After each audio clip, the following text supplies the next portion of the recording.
किया और धन को घर में भेजना शुरू किया तो आप नरक में जाएंगे। इसलिए धन के प्रति तृष्णा हो जाए।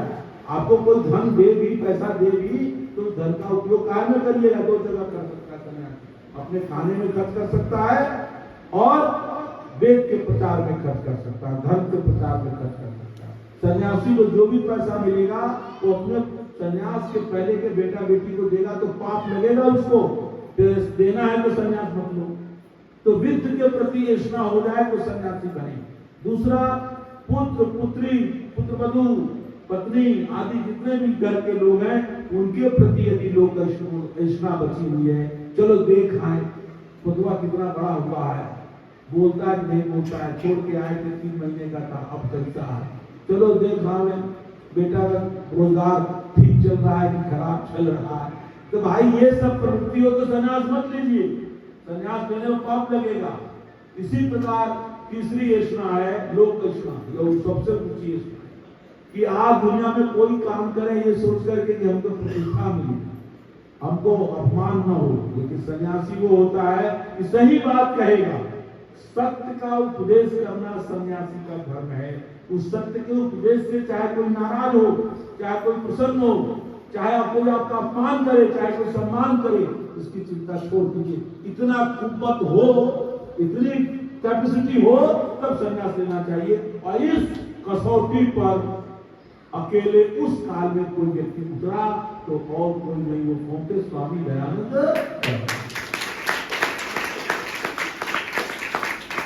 वैराग्य तो इतना ज्यादा था कि गौतम बुद्ध को भी वैराग्य हुआ, इसमें कोई शक नहीं। गौतम बुद्ध भी वैराग्य बन के साधु बन गया।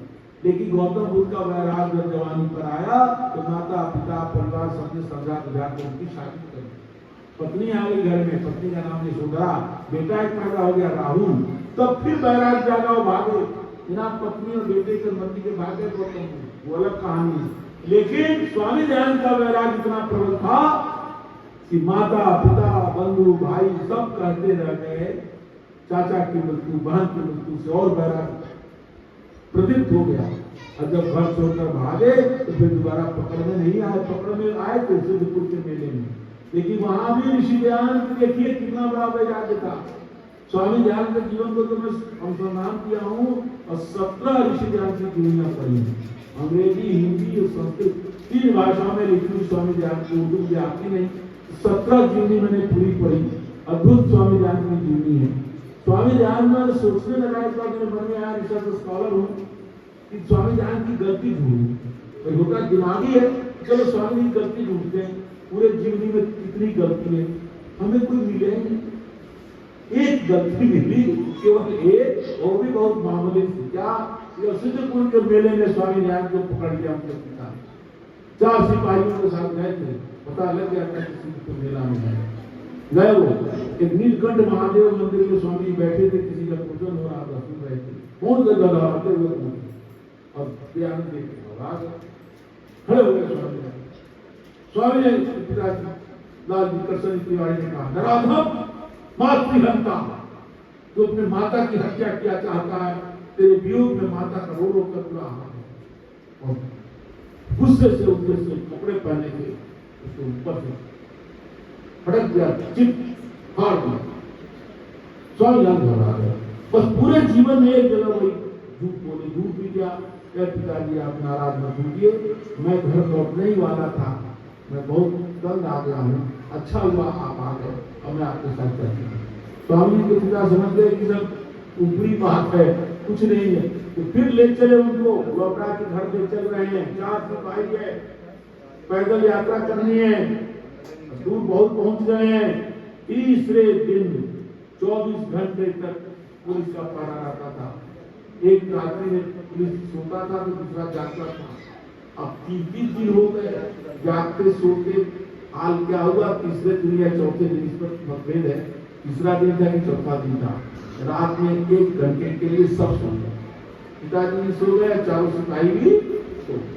स्वामी जी बोला बस यही मौका है। और स्वामी जी 3 रात 3 दिन तक सोए नहीं, वो तो देख रहे थे कब ये सोए कि कितना भाग, इतना बड़ा वैराग्य।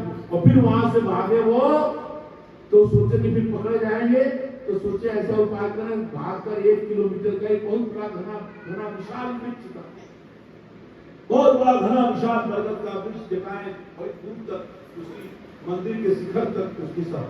स्वामी सोचा है दिन भर यही छिप जाते हैं, जो स्कूटी मेरी होगी तो उसी पेड़ पर चढ़ गए और सबकी कुटी में जहाँ बहुत वहां बैठ गए, बिना खाए पिए बैठे रहे।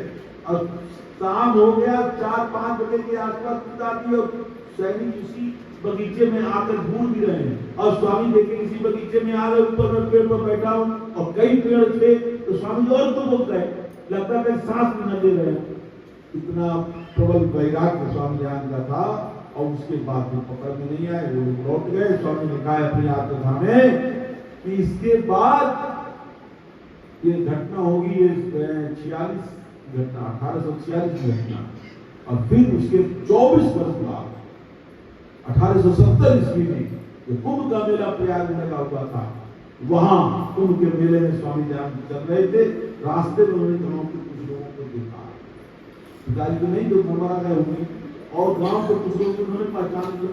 लेकिन ये साधु वेश में थे, उम्र भी अब 21 साल के उम्र में भागे थे और उसमें उनका 45 साल की उम्र हो गई थी, 40 साल की, तो वो लोग नहीं पहचान सकते। स्वामी थोड़ा धीरे से हट गए। स्वामी ने कहा कि बस उसी वही मेरा अंतिम धन है। इतना बड़ा प्रबल वैराग्य स्वामी ध्यान के जीवन में आ गया। और स्वामी दयानंद घर से निकले 21 वर्ष के थे, उसके पहले बहुत कुछ पढ़ चुके थे। ऐसा नहीं, बहुत 21 वर्ष का व्यक्ति तो बहुत पढ़ लेता है। और फिर स्वामी की बुद्धि बहुत बड़ी, मेधावी शक्ति, ब्रह्मचर्य से प्रदीप्त शरीर, 6.5 फुट की लंबी काया, बहुत वर्ण, उन्नत लाभ के भुजाएं ऐसी थी कि पहलवानों की जांघों के जितना चौड़े मोटे स्वामी को भुजाएं। तभी तो 2 घोड़े जुटे थे और रथ में बैठा था वहां का तहसीलदार राजा था, छोटा छोटा। और स्वामी जी पीछे से रथ का पहिए को पकड़ लिया और घोड़ा तो चाबुक मारता रह गया, लेकिन घोड़ा रथ नहीं चल सका। इतना ब्रह्मचर्य का बल था स्वामी जी। बाल ब्रह्मचारी स्वामी दयानंद सरस्वती ने 21 साल की उम्र में घर छोड़ा और उसके बाद 15 साल और लगाया 2 कामों में, योगाभ्यास करने में, योग सीखने में और वेद शास्त्रों को पढ़ने में। ये बात महत्वपूर्ण है। और इसीलिए स्वामी दयानंद पूरी सन 1867 ईस्वी में जब वो वेदों का पारायण कर चुके, गुरु विद्यापति का सारा व्याकरण पढ़ने के बाद, और उसके 67 के बाद भी जाकर असली रूप से तो स्वामी दयानंद जो है 1873 प्रवर्तन ईस्वी में जाकर के करीब 50-49 वर्ष की अवस्था में स्वामी दयानंद चारों वेदों का मंत्र, एक एक मंत्र पर विचार कर दिया। वेद के अर्थ समझने वाले जितने ग्रंथ थे सब उनको कंठ हो गए। और एक एक मंत्र पर विचार करने के बाद उनको लगा, देश के पतन के कारण में समझ गए कि वैदिक धर्म का जो सूर्य चमक रहा था महाभारत के पहले, वो सूर्य छिप चुका। एक वेदों के स्थान पर नाना प्रकार के मत मतांतर की पुस्तकें आ गई हैं। एक परमात्मा के स्थान पर नाना प्रकार के देवी देवताओं की पूजा हो गई है। आज लोग बलि दे रहे हैं, यज्ञ कोई नहीं कर रहा, संस्कार कोई नहीं कर रहा। कल मैं संस्कारों पर बोलूंगा, आप आश्चर्य करो कि जहाँ 16 संस्कार होते थे, हिंदुओं में केवल 3 संस्कार रह गए। और 3 भी विधि विधान से नहीं, एक तो नामकरण, दूसरा विवाह और तीसरा अंत्येष्टि, बाकी सारे संस्कार लोग थे। तो स्वामी जी ने इन सब चीजों का आलोड़न करके फिर आर्यसमाज की स्थापना की और पूरे देश में हमारे वैदिक धर्म का प्रचार किया।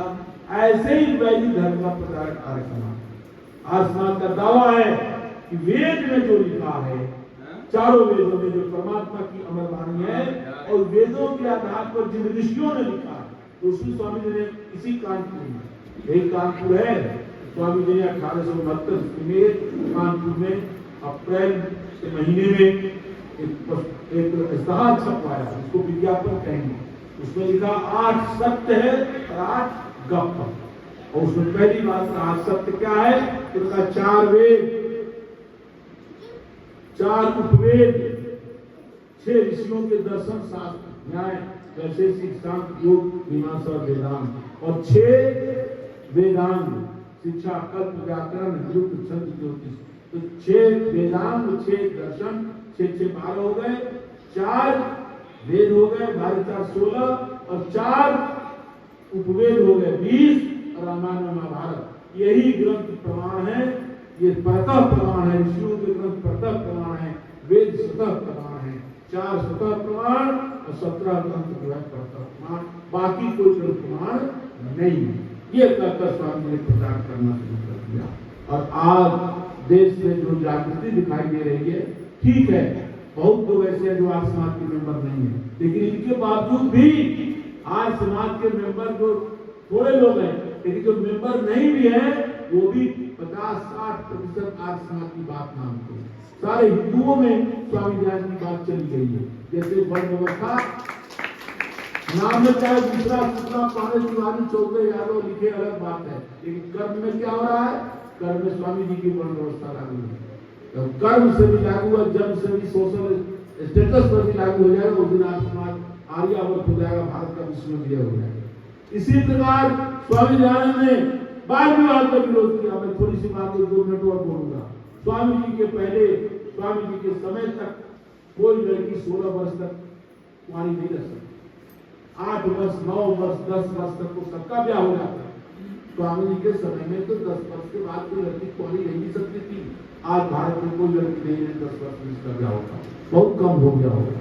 मैं जब अमेठी में प्रोफेसर बनकर आया तो 87 की बात बता रहा हूँ, आज से 45 साल पहले, 44 साल पहले मैं जब डिग्री कॉलेज में पढ़ाने जाता था तो इंटर कॉलेज की लड़कियां, बगल में इंटर कॉलेज है, उसमें 6 से लेकर 12 तक 90% लड़कियां ऐसी होती थी जिनके मांग में सिंदूर होती। और आज उसी इंटर कॉलेज में मेरी पढ़ाई हुई शिक्षा, जिसमें मैंने जब PhD किया, वही प्रिंसिपल है आजकल पिछले 10 साल से। तो उसमें मैं देखता हूँ एक भी लड़की सिंदूर वाली नहीं है। पीडीएफ तक पढ़ने वाली एक भी लड़की सिंदूर वाली नहीं है, विवाहित नहीं है। ये किसकी विजय है? ऋषि दयानंद की। लोग गौरव मानते थे कि हमारी कितनी पत्नियां, लोग 2-2, 3-3, 4-4 ब्याह शौक में करते थे। आदमी की रईसी का प्रमाण उसकी अनेक पत्नियों का होना होता था। आपको बताऊं तो आश्चर्य करेंगे, बेटियां पढ़ी लिखी पढ़ती हैं। आपको पता है राजा राम मोहन राय जो ब्राह्मण समाज के संस्थापक थे, उनके पिता ने 3 विवाह किया और उसकी मझली पत्नी से राजा राम मोहन राय थे। और इनकी शादी 9-10 वर्ष की उम्र में हो गई और पति पत्नी मर गई तो एक साथ 2 महीने के अंतर से साल भर के अंदर 2 विवाह करते हैं। इनके पिता ने सोचा कि एक पत्नी मर गई मेरे बेटे की, तो अब 1 नहीं 2 कर दो। एक विवाह किया, फिर 2-3 महीने बाद फिर दूसरा ब्याह कर दिया। इतना बड़ा बहु विवाह, बाल विवाह, वृद्ध विवाह, 80 वर्ष के बूढ़े 10, 12, 13, 14 साल के लड़कों को शादी कर देते। अनमेल विवाह सारे पर लगाम लग चुकी है। कोर्ट में भी कानून बन चुका है। ये किसकी विजय है? ऋषिवर दयानंद की विजय। तो बहु विवाह हमने रोके, वृद्ध विवाह, वृद्धों विवाह रोका, बाल विवाह रोका, अनमेल विवाह को रोका। स्त्री को कोई पढ़ा नहीं सकता, कोई स्त्री पढ़ सकती थी। हजारों वर्षों के बाद आज मैंने गायत्री मंत्र बोला है शुरू में, और आप सबने बोला नहीं बोला, इसलिए मैं कहता हूं सब मिलकर बोलते। स्वामी दयानंद के समय क्या हालत थी? स्वामी जी पूना में गए, भाषण दे रहे थे, मंत्र बोले। मंत्र बोलना था कि जो पूना के पंडित आए थे स्वामी जी का प्रवचन सुनने, सब कान में उंगली देकर छोड़कर भाग गए। स्वामी जी मंत्र बोल रहे हैं, वेद मंत्र, ये सभा में महिलाएं बैठी हुई हैं, सभा में शूद्र लोग बैठे हुए हैं, ये वेद मंत्र सुनेंगे वेद अपवित्र हो जाएंगे। ये सोच करके पूना के पंडितों ने कान दिखाए, जीवनी में कान में उंगली देते हुए सभा छोड़कर भाग गए। अब कोई नहीं भागता, अब कोई भागता? सब सुनते हैं वेद मंत्र, सब बोलते हैं वेद मंत्र। ये किसकी विजय है? स्वामी दयानंद की विजय। तो बहुत सारा काम आज समाज में स्वामी दयानंद ने कर दिया। हिंदुओं की देश की जो आजादी आई है, इस पर तो बहुत लंबा व्याख्यान दे रहे सरकार। आजादी देश में होता है कि स्वामी दयानंद के शिष्यों ने आजादी की लड़ाई में भाग लिया। लाल लाजपत से लेकर भगत सिंह तक, क्रांति दल और शांति दल, असहयोग आंदोलन से लेकर फांसी पर लटकने वाले राम प्रसाद बिस्मिल तक, ये सब आज समाज की सलामी थे। तो भाइयों बहनों, स्वामी दयानंद के प्रचार से, आसपास के प्रचार से बहुत जागृति आई है। और जो जागृति कमी है उसको अब हमें अगली शताब्दी में पूरा करना है। 200 वर्ष कृषि त्याग को हो गए, पैदा हुई, अब अगली शताब्दी में वो काम, जब तक स्वामी दयानंद के स्वप्नों के अनुसार, चारों वेदों और दर्शनों के अनुसार भारत का बहुसंख्यक समाज नहीं होगा, तब तक भारत विश्व गुरु नहीं होगा। ये मेरा दावा है। मैंने कई जगह व्याख्यान में कहा कि हमारे माननीय प्रधानमंत्री मोदी जी चाहते हैं भारत को विश्व गुरु बनाना, और हम सब तो चाहते ही हैं कि भारत को विश्व गुरु तभी बनाया जा सकता है चारों वेदों, दर्शनों, उपनिषदों, इनके प्रचारक ऋषि दयानंद भाई आज समाज के विचारों पर चलकर